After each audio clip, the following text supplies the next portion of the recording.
I'm not necessarily the leader in this conversation, but I am one of few in the conversation, but I want to start with Dr. Stories. And the reason being is because you put out a video recently, a video sharing your point of view on how Malcolm X would have agreed with Ice Cube. Yep, we're going to start right here.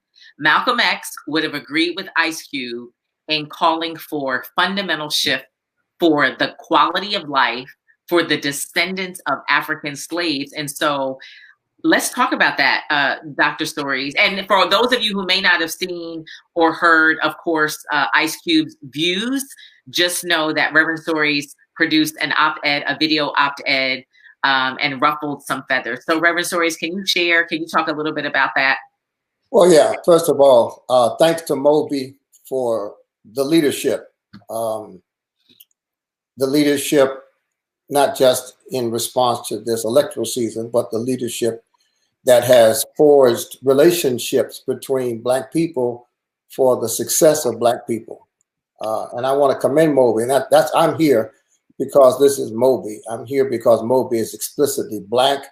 I'm here because MOBE has implicit in its founding the idea that if Black people don't do it with and for other Black people, we're probably not going to get whatever it is from other people.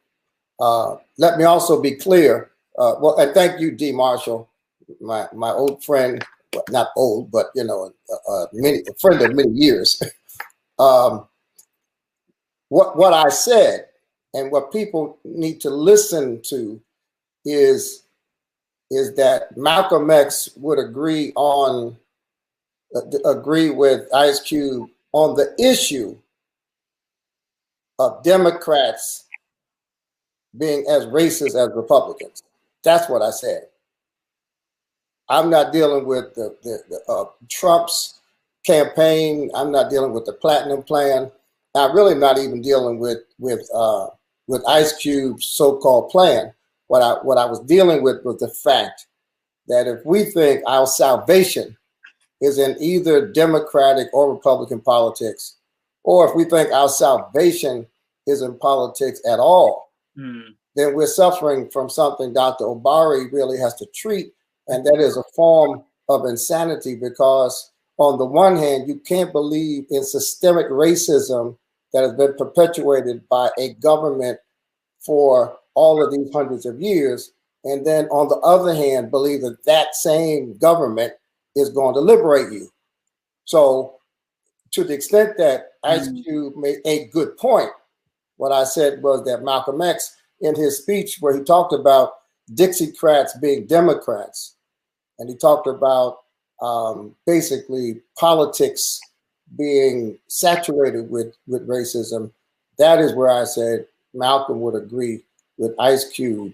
But of course, we've become so polarized by the larger culture, and we've become so enamored with our own political identities that we come to quick conclusions about each other, and we push the other into one camp or another, depending on our perspective.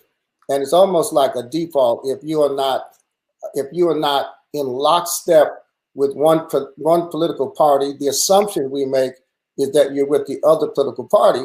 And I'll just say this, you know, what is so absurd about that, among the many things that are absurd about that, is that at the end of the day, white people use politics for strategy.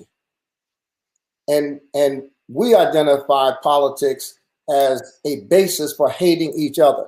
But we're the only group in America that uses someone else's political party as a justification to hate ourselves.